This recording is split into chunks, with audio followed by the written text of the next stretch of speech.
মাননীয় প্রধানমন্ত্রী যদি বলে এটা তো অবশ্যই একটা অনুপ্রেরণার বিষয় এবং এটা অনেক সাহসের একটা বিষয়। এখন আমার ছেলে আমার মেয়ে যদি এরকম একটা পরিস্থিতির শিকার হয় তখন তো আমার অবস্থা কি হতে পারে ওইটা একটু ফিল করলে কিন্তু আমরা আসলে তথ্য অধিদপ্তরের একজন অফিসার তার ছেলে অপহরণ হলো এবং এটাই তার আর্তনাদ দেখে কিন্তু মাননীয় প্রধানমন্ত্রী খুব এটা তার নজরে চলে আসলো, সাথে সাথে আপনাকে কল দিয়েছে এবং আপনি রুদ্ধতার অভিযান চালিয়ে প্রায় 1 থেকে 2 ঘন্টার মধ্যে আপনি একবার সুস্থভাবে তাকে আপনি উদ্ধার করলেন। তখনকার পরিস্থিতি কেমন ছিল?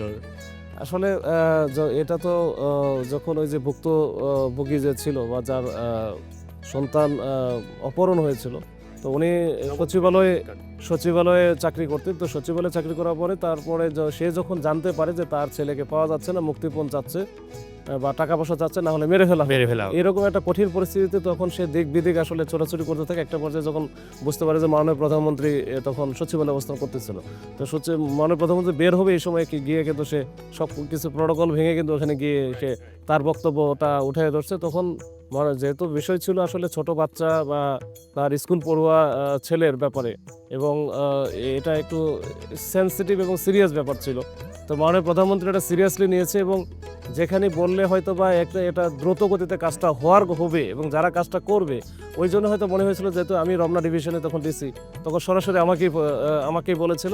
তো এটা বলার কারণে যেটা সুবিধা হয়েছে যে আমার মাঝখানে আর সময় ক্ষেপণ হয় নাই, আমরা কিন্তু দ্রুত এটা নিয়ে যখন ওই যে সিদ্ধান্ত নিতে দেরি হয় না। হ্যাঁ, যে ছেলেটা অপহরণ হলো তার বাবার নাম ভুলে গেছি আমি, ওনার সাথে আমার ফোনে কথা হলো, ওনার নাম্বারটা নিয়ে যে নাম্বার থেকে মুক্তিপণ চাচ্ছিল ওই নাম্বারগুলো নিয়ে আমরা সাথে সাথে কিন্তু দ্রুত গতিতে কাজটা করে ফেলি।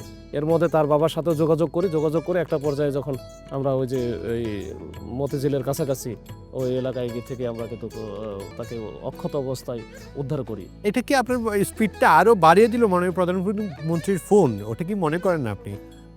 অবশ্যই মানে প্রধানমন্ত্রী যদি বলে এটা তো অবশ্যই একটা অনুপ্রেরণার বিষয় এবং এটা অনেক সাহসের একটা বিষয় যে আমাকে বলেছে মানে কি আমাকে কাজটা করতে হবে। তো এই যে একটা আমাকে কাজটা করতে হবে বা এনি হাউ, তো এইটা আমার মধ্যে ছিল এবং আমার টিম নিয়ে আপনার কি মনে হয় না এত পুলিশ আপনার উপরে আরো অনেক পুলিশ অফিসার আছে, আপনাকে যে আপনার সফল অভিযানের নেতৃত্ব দিয়েছেন সেটাকে কেন্দ্র করে আপনাকে খুঁজে নিলেন মাননীয় প্রধানমন্ত্রী? না, খুঁজে নিলেন মানে এটা আসলে মাথায় ওই সময় একটা জিনিসই ছিল, সেটা হচ্ছে অক্ষত অবস্থায় তাকে এই ছেলেটাকে উদ্ধার করার জন্য ওই সময় যেটা মনে হয়েছে আমার মনে হয় যেটা করছে সেটাই করছে এবং ওইটা যেটা করা উচিত ছিল সেটাই করেছে এবং ওইটা কিন্তু আমরাও কিন্তু সেভাবে এক্সিকিউট করেছি। এবং এটা যদি দেরি হতো বা অন্য কোনো কিছু হতো তাহলে তো এটা খুব খারাপ হতো যে মাননীয় প্রধানমন্ত্রীর কাছে গেল আবার ছেলেটা। এখন তো আমরা দেখি যে গতকালকে মাননীয় প্রধানমন্ত্রী খুব প্রশংসা পেয়েছেন পুরো জাতি থেকে, পুরো দেশ থেকে কিন্তু, এবং এই প্রশংসা কিন্তু আপনিও পেয়েছেন, আপনার নেতৃত্বে ছেলেটাকে উদ্ধার করতে পারলো। এখন আমার ছেলে আমার মেয়ে যদি এরকম একটা পরিস্থিতির শিকার হয় তখন তো আমার অবস্থা কি হতে পারে ওইটা একটু ফিল করলে কিন্তু আমরা আসলে ওইভাবেই কিন্তু আমরা কাজটা করেছি, এটা অন্য কোনো কিছু না। যে যেমন গতকাল পরশুদিনে আপনারা দেখবেন যে চট্টগ্রামে আসার পরে পটিয়াতে একটা ছোট বাচ্চা পরশুদিন দুপুরের পর থেকে তাকে পাওয়া যাচ্ছিল না। আমার খালি একটাই চিন্তা হয়েছে যে আমার বাচ্চাও তো হারাতে পারতো বা আমার বাচ্চা হারালে আমি কি করতাম, তাহলে সেই কাজটা আমি করব। আমি কিন্তু ওটা একেবারে রাত দিন মানে একেবারে তো আমি 2-3টা টিম, আমি ডিবির টিম, থানার টিম আমি হচ্ছে ওইখানে রাখছি এবং এটা চষে বেড়াইছি যে ওইখানে আসলে এটা কিভাবে মানে কোথায় গেল। পরবর্তীতে যদিও এটা খুবই স্যাড নিউজ আর কি, যে গতকাল রাত্রে আমরা বাচ্চাটাকে উদ্ধার করেছি কিন্তু সেটা জীবিত উদ্ধার করতে পারি নাই। এবং এটার তার পাড়া প্রতিবেশী যে ছিল একটা ওটা আমি পরে বলবো, একটা মেয়ে স্কুল কলেজ পড়ুয়া মেয়ে, সে কিন্তু এই কাজটা করেছে এবং তাকে মেরে আবার হচ্ছে তার বাসার পাশে যে একটা নর্দমা ছিল ওর ভিতরে লুকিয়ে রাখছে।